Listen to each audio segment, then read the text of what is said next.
Well, for more on the situation in the Himalayas, we can bring in Sunita Sharma. She's the head of programs in Nepal for the NGO Karuna-Shechen, which supports vulnerable populations across the Himalayan region. She joins us from the Nepali capital, Kathmandu. Sunita, thank you so much for taking the time to speak with us at what I imagine is a very difficult time for you. Thank you so much for having me. The situation has obviously worsened this morning with news of this new flood. Can you tell us what's the latest you've been hearing from your contacts in the region?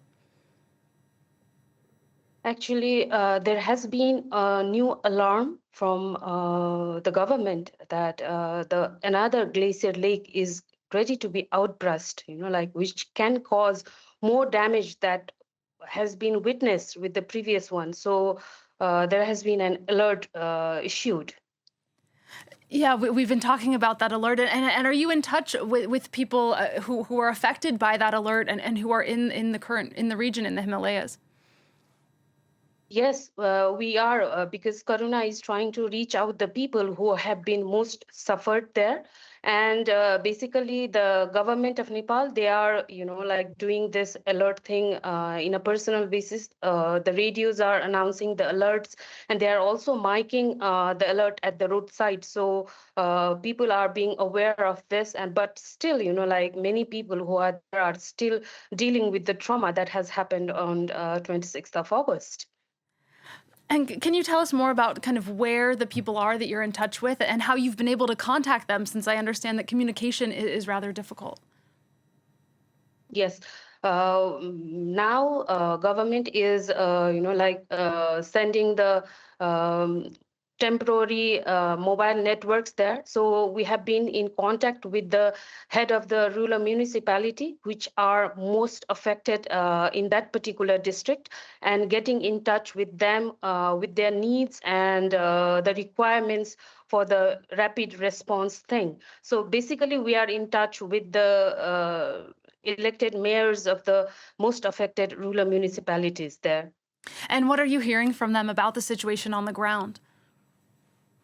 It's terrible, there is a dire need of basic things like drinking water, food, and all the necessary things. And people are just been abandoned because they have lost their families, they have lost their houses, and they are on the temporary shelters now. So it's a very challenging time for people who have survived. And are the efforts to find survivors still ongoing, or do you feel that in those areas there's a Yes. clear sense of the death toll at this point? Yeah, the rescue operation is ongoing, and we are also hearing some good news that people who are stranded inside the tunnel of the micro hydro, they are alive and they are being rescued since yesterday. Even this morning, few of them were rescued alive. The rescue mission is going on, so we are hopeful that we can find some people alive in the tunnel yet.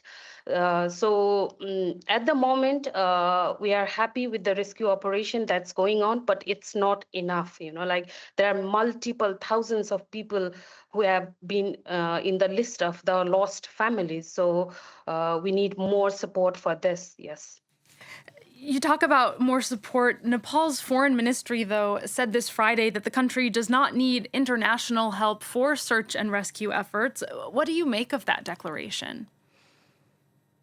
That is regarding the military support from the neighboring countries and the other international communities. But in the ground, with the basic necessary services, definitely we need support.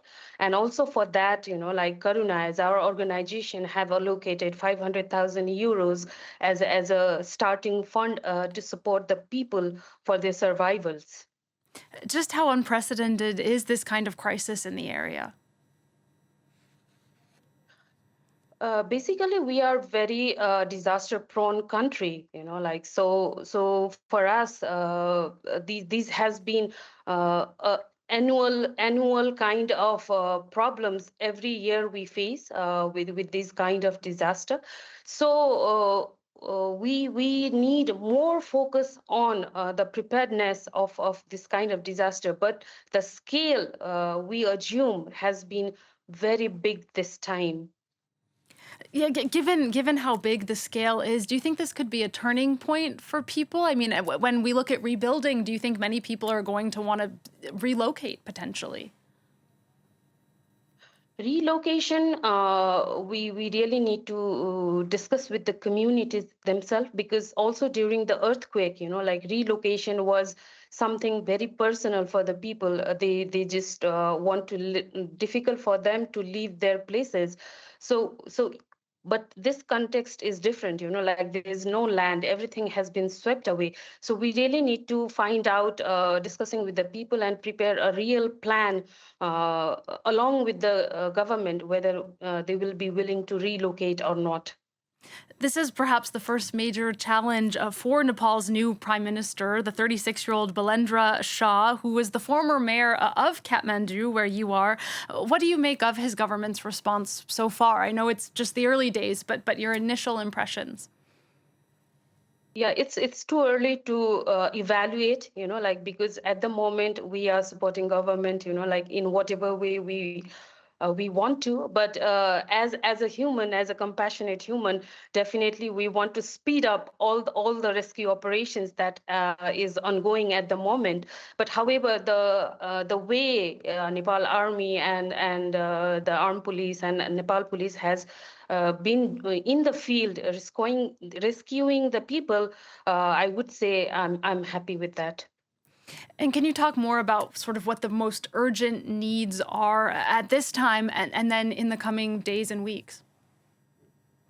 Basically, it's about, like, people have lost their homes, their loved ones.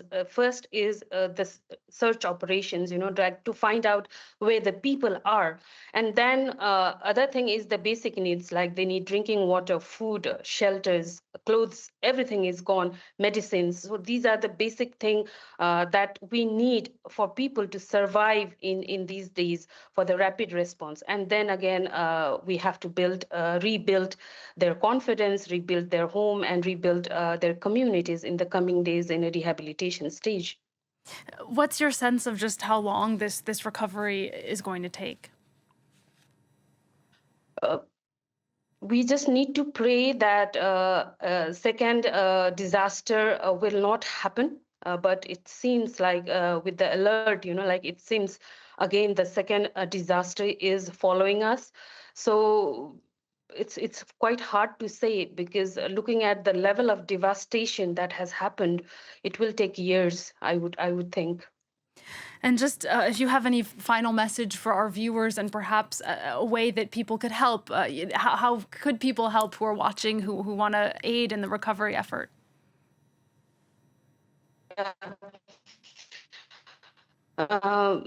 Like Nepal at the moment, we really need your support, your prayers, and like as a Karuna, as an organization, we are not able to handle all the needs of the community. So maybe you can support, because we are collecting donations to reach out to the communities with their basic needs.